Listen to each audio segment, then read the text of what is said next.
Hey, Gens fans, welcome back for yet another interview in this summer series. It's interview 9. As always, I'm your host, Ty Comer. Thanks for hanging with us through my vacation last week. I'm back and ready to bring you guys some great interviews this week. Today, we're welcoming a Waynesboro General that has laced him up both as a player and as a coach. As a player, he spent 2 summers towing the rubber in the red and blue for the Generals. In all, he chewed up almost 83 innings and punched out 68 batters in the 2015 and 2016 summers. This includes his complete game 2-hit shutout of the Stanton Braves in the first round of the 2016 playoffs that saw him punch out 9. He came back to Waynesboro as a coach in 2019 and helped the General staff to a league-low 3.72 ERA. So he is a pitching guru, as some would say. Please welcome Tyler T. How you living? Tyler Howe. Hey, what's up, Ty? Thanks. What's up, Ty? Thanks for having me, man. I'm glad to be on. Absolutely, man. Glad to have you on. How have you been doing through all the COVID stuff, man? What's going on? We've been pretty well. I work at a facility here. We were closed for close to 2 months. I actually was pretty smart about it. I saw it coming and saved up and kind of took a vacation because I was working. Really, that was probably my first job since baseball ended. So got my little vacation, fishing and hanging out with the family. There you go, man. That's good stuff. So you're from Florida. You spending most of your time there too? Yeah. I was born down south in Hollywood, Pembroke Pines area, Florida. It's close to Miami area. And then when I was 2 or 3 years old, my dad got moved to Lakeland for work, and I grew up here. Baseball and school and all that kind of stuff. Fitting too. I didn't mention in that interview you did get signed by the Tigers, whose spring training is in Lakeland. So was that pretty? Did you get to play in Lakeland during spring training at all? Like when you got signed? Yeah. My whole career with Detroit was in Lakeland, which was great. Funny little story was the area scout called me and he's like, "Hey, I'm with the Tigers. You're going to get sent to this little area between Tampa and Orlando called Lakeland." And, he's on the phone and I kind of give him like a small little laugh or smirk. And he's like, "What's so funny?" I'm like, "Man, well, I grew up there." I mean, my family and I are from Lakeland and we grew up there. And my dad lives probably, 4 or 5 miles from the stadium. So that was pretty cool to go to college so far away, and me being in a big family, I got the chance to, basically live my dream in front of my little brothers and sisters. Awesome. And share with my family, which I thought that was pretty awesome to do in Lakeland. For sure, man. Well, you mentioned it briefly there. You said you're working at a hitting facility, full-on facility. I think I can see it in the background there, and it's called Going 406, correct? Yeah, Going 406. The background of the name is one of our partners thought all the fences were close to 400, 405, 406 feet. Mm-hmm. Just center field, which is very close. Some fields are. But then I brought in, and one of the other investors that is from up north, Ted Williams, batting average. The MLB record batting average for a single season is 406, held by Ted Williams. So that's where our name comes from. But yeah, it's just opened up January 4th. We're 8,500 square feet, all air conditioned turf, 6 cages. We do softball and baseball, and dude, I love it, man. I can't ask for anything more. The owners kind of gave me the reins and let me, be the GM and kind of run it with my baseball background. And we have teams that come in here and rent them. I have close to 9 to – it ranges depending on, what the guys' schedules are, but I have 9 to 15 private lessons, a week based off of hitting, pitching, catching, ages from 8 all the way to 18, guys that are seniors in high school. Cool. So it's been a lot of fun, man. I really enjoy it. It's been a little bit slower since you guys opened back up, or are you guys kind of picking up where you left off? Oh man, we opened in January and we were kind of slow. February, there was like a bull in China shop, man. This place was packed. We had to tell people, hey, we're too full. Like, I'm sorry. And then this thing happened and we had to shut down for 2 months. Right. And then I'm telling you, as soon as they found out them doors were open, everybody in Lakeland was here, man. I'm telling you, we were more busy than when we opened at the beginning in February. It was awesome. That's awesome, man. All right, so let's jump into your Waynesboro career. You get here in the summer of 2015 after a good year at Alabama State, and what are your first impressions of Waynesboro? I loved it. I loved it from the get-go. Like I said, I'm from Florida, so everything here is flat, hot, and water. You know what I'm saying? Mm-hmm. There was a totally different for me to be in an environment like that, and it's totally different state to state. People are different, and also just like I said, the environment. I was really excited because I've never got a chance to do some of the things that I got to do in Waynesboro like I can do in Florida. Right. All right. So then, I mean, you led the team. You had a great summer here in Waynesboro in 2015. You led the team in punch-outs that year. You came back for another summer. Was that something that you had a say in, or was that something that had already been decided by your coaching staff at Alabama State? Oh man, hey, with Coach, I talked with Coach Matt and Tyler a little bit, and I told him, man, I want to come back. Like, if you guys are going to be here, I want to be here. I mean, it was one of the best summers I've ever had up to that point. And I got back to school, and they were very pleased with, how physically I stayed in good shape. I also had performed really well that summer, so my coaches in college were like, absolutely. I mean, some guys go to summer ball and like they fool around for a couple months. It's like a vacation. I took it my competitive side. I had fun. Don't get me wrong. I had a blast up there, but I also took baseball and what I was there for seriously. Yeah. So I told my college coaches I'm going back. There was a no-brainer. He's like, yeah, I'll take care of that. You'll go back, no problem. Awesome. Yeah, I know that's different for a lot of schools. I know I was playing with a guy in Harrisonburg in 2016 that said he had already been assigned somewhere else the next summer, so he didn't really have any Wow. say as to whether he was coming back or not. So I know it's different from school to school and coaching staff to coaching staff, stuff like that. But good to hear that you wanted to come back and got to.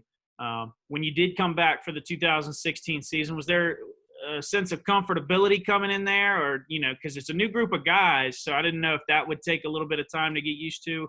But obviously, the lay of the land, got to be pretty comfortable. Yeah. When I got back though, there was actually a group of four. I want to say four, maybe five of us from my first year, my second year. We all came back together. Yeah. They were all St. Mary's players. Vince Brahman, Sassy, and we came back and we were pitchers too, which was great. We hung out with each other on and off the field. Weight room, golf course, dugout, picking guys' brains about what to pitch when. I mean, we were both in the game and studying the game all the time. So when we came back together that second year, it was almost like initiated, like, hey, you guys are the captains, like right away. We wouldn't say we like took on a big role, but we'd like let the guys know, hey, this is what's expected here. This is kind of what we do here. We set the field up. Nobody sets it up for us.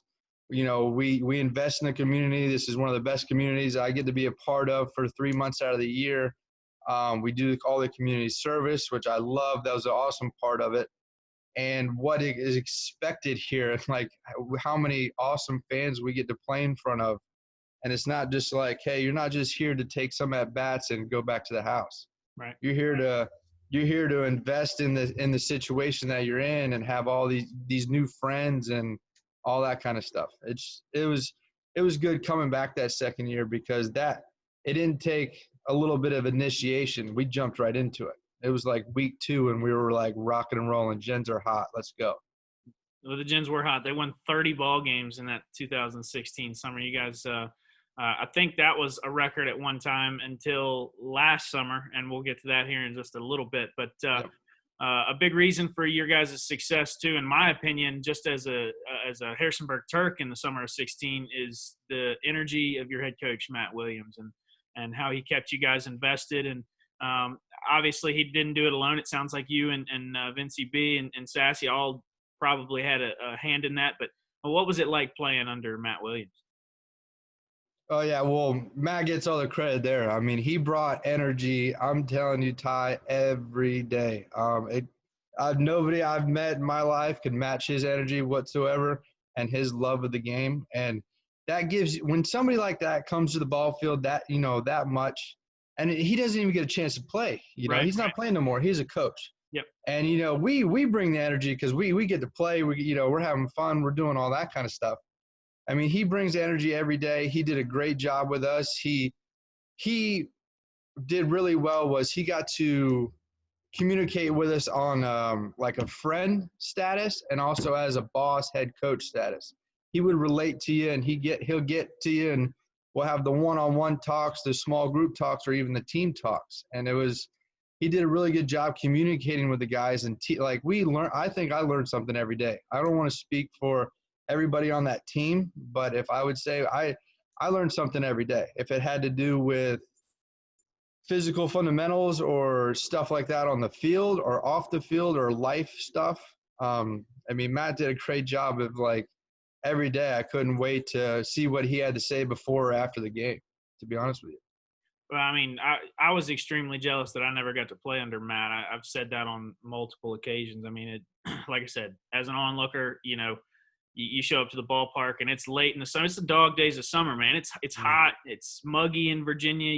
It's a different kind of heat in Virginia than what it is in Florida. But it's a little bit muggy, and he still shows up to the ballpark after. And we're hearing stories about this too, that you guys are doing all these hours of community service and then showing up and doing field work and doing early work. And then you guys continued to have the energy throughout the day. And, I was always just very jealous and curious on how he kept you guys in it like that. But speaking of me playing with the Turks against you guys in 2016, you played under Derek Walling, who was an assistant coach in 2015. He was an assistant coach with the Turks in 16.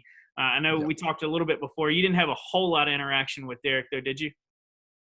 Not too much. I wouldn't say baseball stuff. We didn't interact. He was a position guy, Right. And I was a pitcher. I did a lot of stuff with Ross and Matt. But me and Derek, I mean, I communicated with everybody.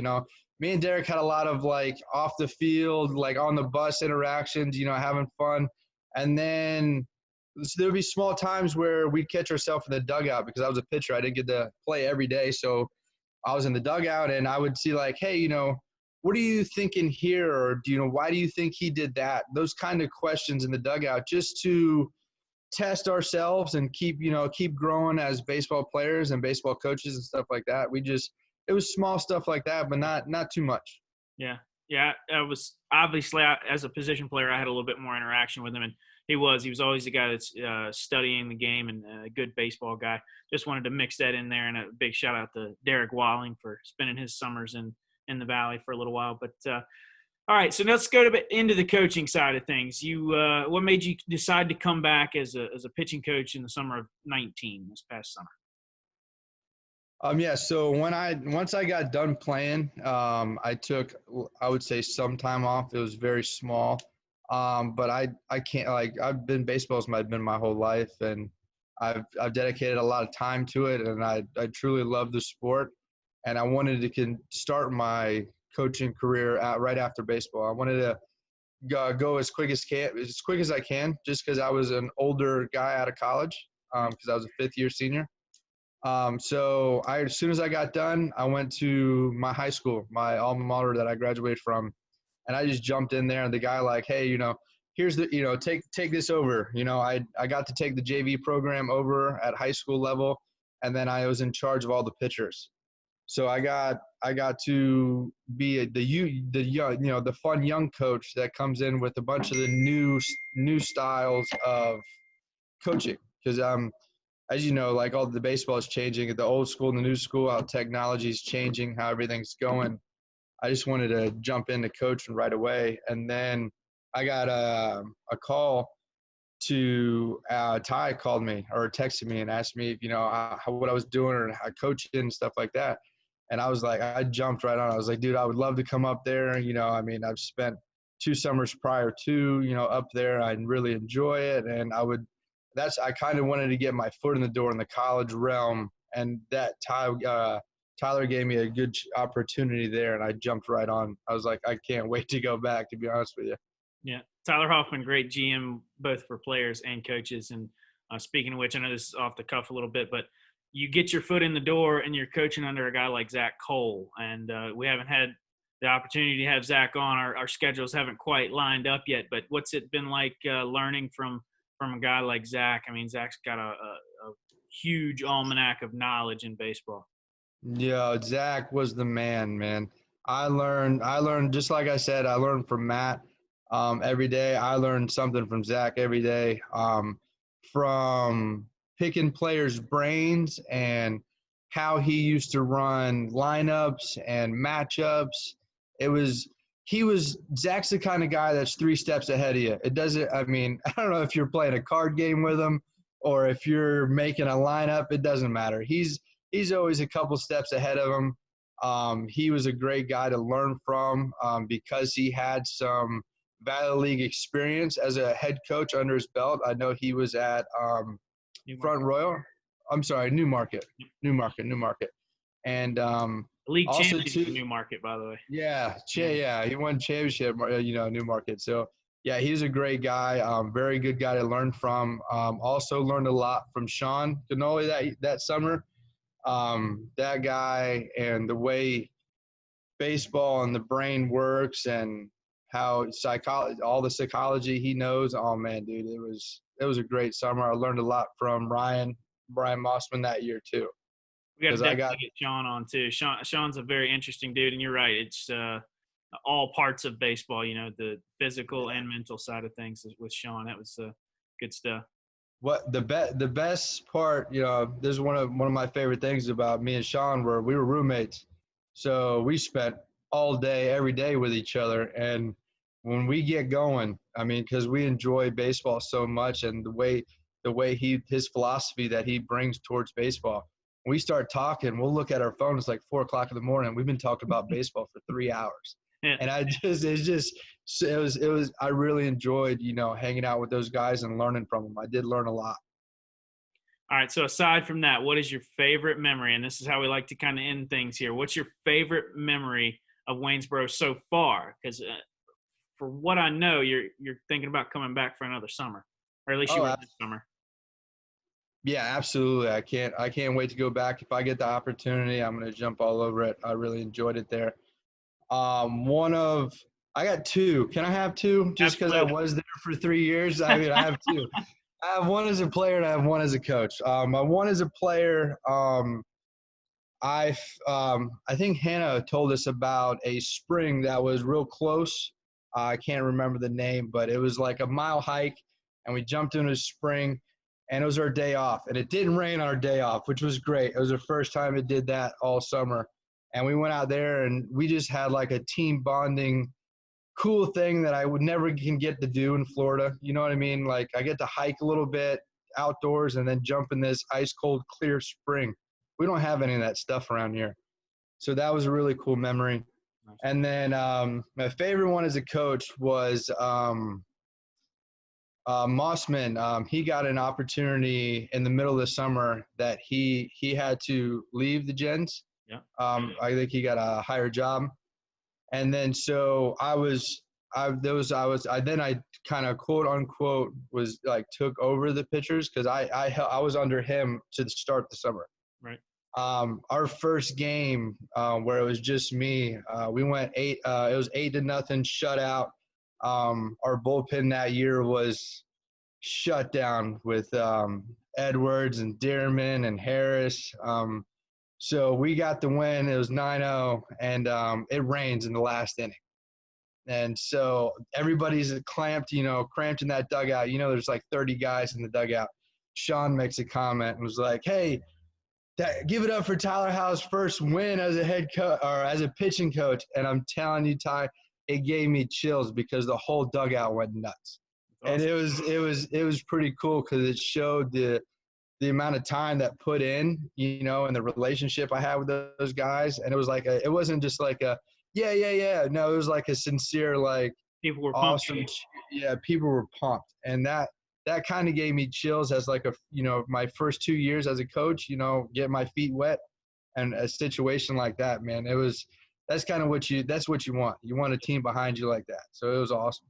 I think it was a huge success to our summer last summer too. You know, it's a cliche thing to say is like everybody cared for each other, but everybody really did care for each other. Mhm. And, you know, worked hard for each other, and that was a great summer last summer. Obviously, with the most wins in franchise history. So good summer last summer. Tyler, big thanks for you coming on today, man. I know you got some stuff going on today at 4:06, going 4:06. So we'll let you get back to that. But yeah, man, big thanks for taking the time out of your day. Yeah, man. Thanks for having me. I really enjoyed it. It was good to talk about the old times and the gens, man. I really enjoyed it. Absolutely, brother. Well, hopefully we'll get you back here in Waynesboro pretty soon. Yes, sir. Can't wait. All right.